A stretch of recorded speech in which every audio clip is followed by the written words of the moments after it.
Here is part 2 of your vocabulary lesson for IELTS Writing Task 2.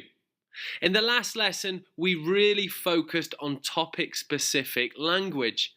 But in this lesson, we'll be learning how to use something called structure-specific vocabulary. So by the end of the lesson, you'll understand what this is and how you can use it in your essay. Let's take a look back at the band descriptors to understand why lexical resource is so important. To achieve a Band 7 in lexical resource for IELTS Writing Task 2, you must be able to use a fairly advanced range of vocabulary. Your understanding of synonyms will be very important, and it's also critical you are able to paraphrase effectively. For a Band 8 score in lexical resource, you will have to do all of those things. Being able to paraphrase, have a great range of vocabulary, use synonyms, understand collocations, and possibly use some idioms. You'll need to be able to do all of this without making too many errors. So that is it for your band descriptors, all about lexical resource.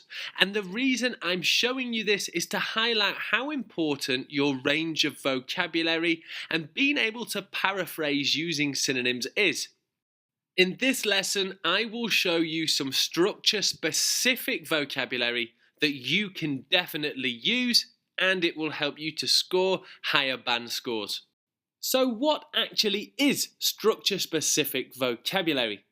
Well, it's language we can commonly use in each section of our 4-step essay structure. Please make sure you note down any of the language that I show you in this lesson.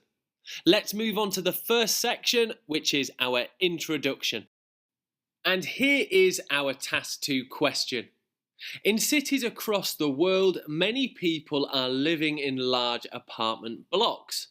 What are the advantages and disadvantages of this?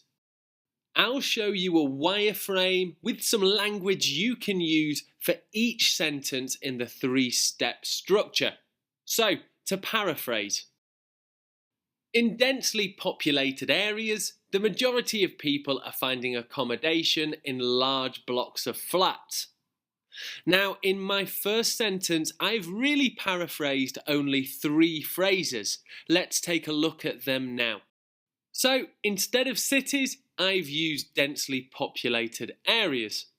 I use finding accommodation to paraphrase for the word living. And instead of apartment blocks, I've used large blocks of flats. So, they are the 3 phrases that I've paraphrased from the question.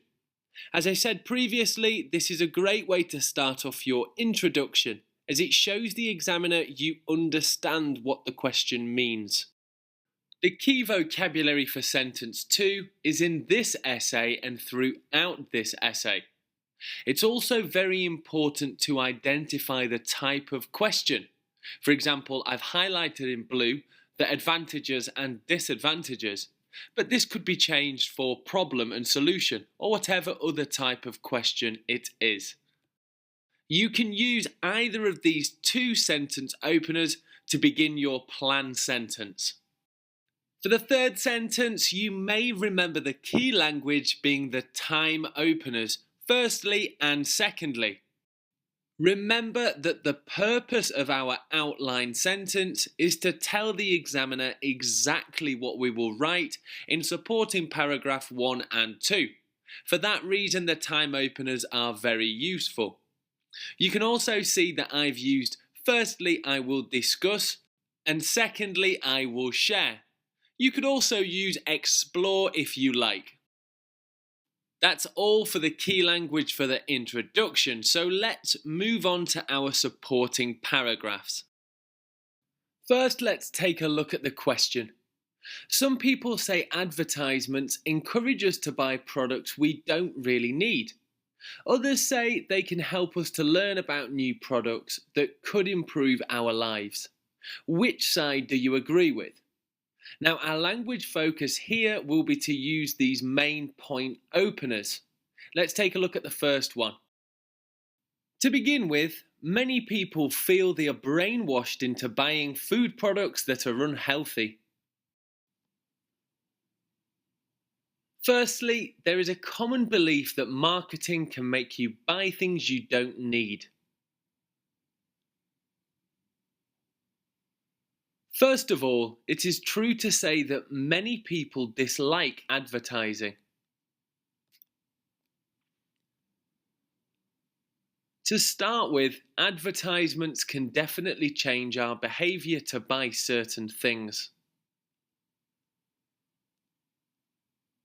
Many people feel advertisements influence their buying decisions and shopping behaviour.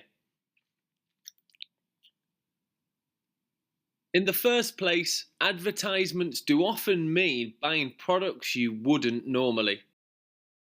So here's some key vocabulary and phrases to begin your main point. A really good way to start your topic sentence. Let's have a look at how we can begin our supporting sentences. Now the question has stayed the same, and just underneath that, I've added my first sentence in the supporting paragraph, or as you'll remember, the topic sentence. Let's take a look at the supporting sentence using the following openers. Furthermore, it is highly important to save money for future hardships.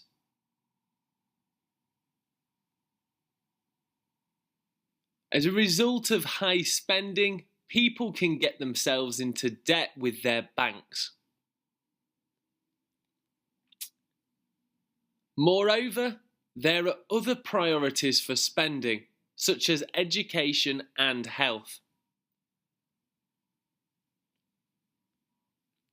Consequently, people influenced by adverts may have less money to spend on food. What is more, these surplus products may also have a negative impact on people's health. As an effect, many people feel disappointed for buying products they don't need. So here is some excellent structure-specific vocabulary that you can use for your supporting paragraphs. I suggest bookmarking this part of the lesson, taking a screenshot or noting all these phrases down, as you can definitely use them in your essay too. Let's move on to the final section of this lesson, which is vocabulary all about our conclusion. Here are some opening phrases that you can use. Firstly, let's read through the question. Some people say advertisements encourage us to buy products we don't really need.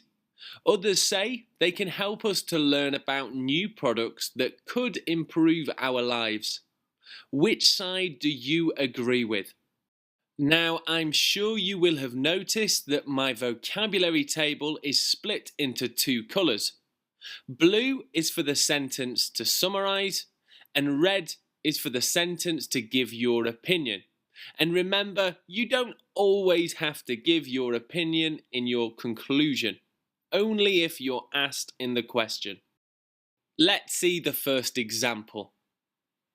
To sum up, it is very clear advertisements have a big influence on our behaviour for many reasons.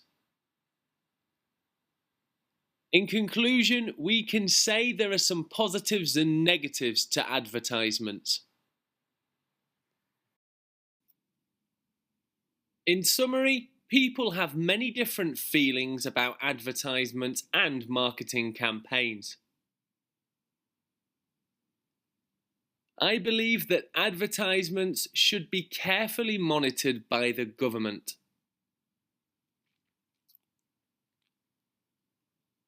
In my opinion, advertisements have too much power and result in us wasting lots of money.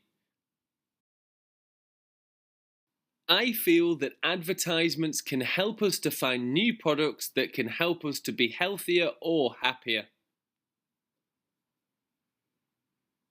So that winds up our lesson all around structure-specific vocabulary. There was a lot of language included in this lesson, so you may want to review the lesson, know it, and go back through certain sections of this lesson.